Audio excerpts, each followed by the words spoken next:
बंधुगण प्रभु हनुमान एमिति अटंती जी भक्तंकर सुरक्षा पाई तुरंत पहुँची जाती। निज भक्तंकर कष्ट दूर करिवार अस्त सिद्धिर प्रभु हेउछंती हनुमान। प्रभु हनुमान चिरदीवी अटंती। जो मनीष प्रतिदिन हनुमान चालीसा पड़ी थाए तार कौनसी समस्या रुहे नहीं।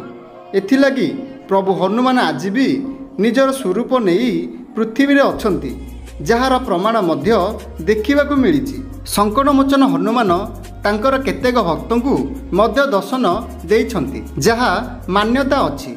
आज आमे आपनकु शनिवार दिन केउ भूल करिबा उचित नुहे सेही विषय रे कहिबाकू जाउछु। जेउ घरे देवी देवतांक उपरे विश्वास करा जाय नाही बा आराध्य होंती नाही बा देवी देवतांक नारे अपमान करंती, सेही घर लोकंकु वीर हनुमान पसंद करती नहीं।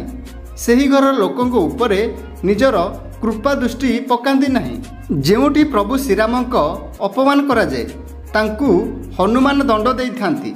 जेउ घरे प्रत्येक दिन माछ मांस मद्यपान करने सह निशाद्रव्य करा जाए सेठारे माँ लक्ष्मी बास करती नहीं, कारण यही सबु जिनिस माँ लक्ष्मीकर अप्रिय होइथाए। जेउ घरे महिला को अपमान करा जाए पुरुष निजर पुरुष पणिया देखा नारी मानक उपरे हाथ उठे थाए अथवा प्रतिदिन झगड़ा करिथाए, सेमानकु हनुमान दंड देई थांती। मृत्यु परे एभली लोक नरक को जाई थांती। जेउ घरे रहुतिबा परिवार मध्यरे एक तरफा बा भाई भाई मध्यरे झगड़ा होइथाए सेही घर उपरे प्रभु हनुमान केबे भी कृपा करंती नहीं। जेउ घर अपरिष्कार रहुथाए बा लोक निंदा करंती सेही घर को माँ लक्ष्मी और प्रभु हनुमानक कृपा दृष्टि पड़े नहीं। जेउ घरे प्राणी को मारी थांती बा कष्ट देई थांती सेमानकु प्रभु हनुमान दंड देई थांती।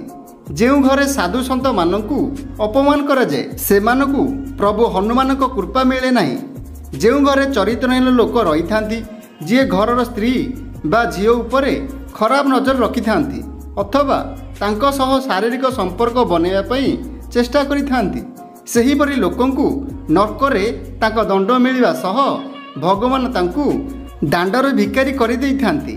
जेउ घरे एभली कार्य होइथाए सेठारे केबे भी हनुमानक कृपा लाभ हुए नहीं। बंधुगण आपनको जदि एई भिडियोटी भल लागिछि ते भिडियो को लाइक करिवे, भिडियो को शेयर करिवे एवं आम चैनल को सब्सक्राइब करने को जमारू भी भूलिबे नहीं। रहुछि जय जगन्नाथ।